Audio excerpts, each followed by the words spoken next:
আসসালামু আলাইকুম বন্ধুরা, আমি আজকে রান্না করব গইনা মাছ। দেখুন, মাছে আমি নুন হলুদ মাখাই নিয়েছি। মাছটা এখানে একটু ভেজে নেব। পেঁয়াজ দেবো না, করবো চিংড়ির জন্য।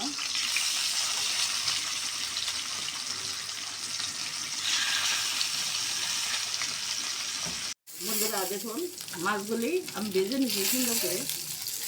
এখন নামিয়ে তরকারিতে রান্না করবো। বন্ধুরা মাছগুলি ভেজে নিছি। এখন একই তেলে আমি পেঁয়াজটা সুন্দর করে কষিয়ে নেব।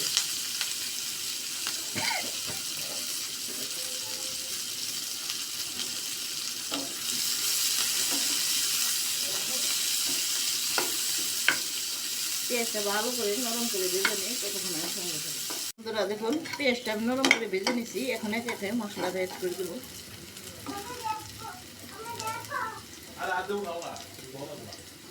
দিয়ে দিলাম স্বাদ মতো লবণ,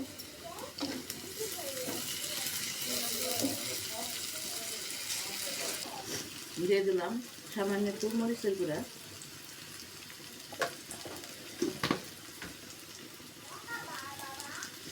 একটু হলুদের গুঁড়া,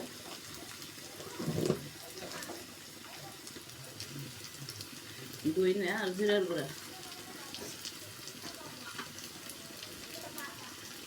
সামান্য একটু পানি অ্যাড করে দেবো।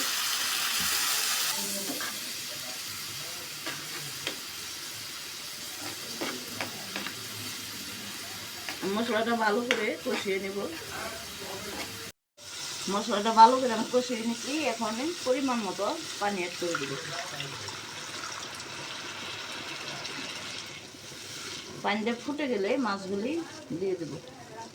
বন্ধুরা মাছগুলি এখন আমি দিয়ে দেবো।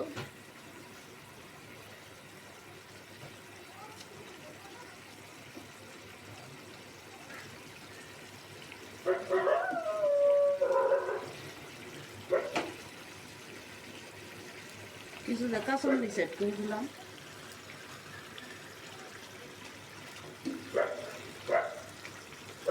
এখন আমি ঝোল শুকানোর আগ পর্যন্ত ভালো করে ডেকে রান্না করে দেব।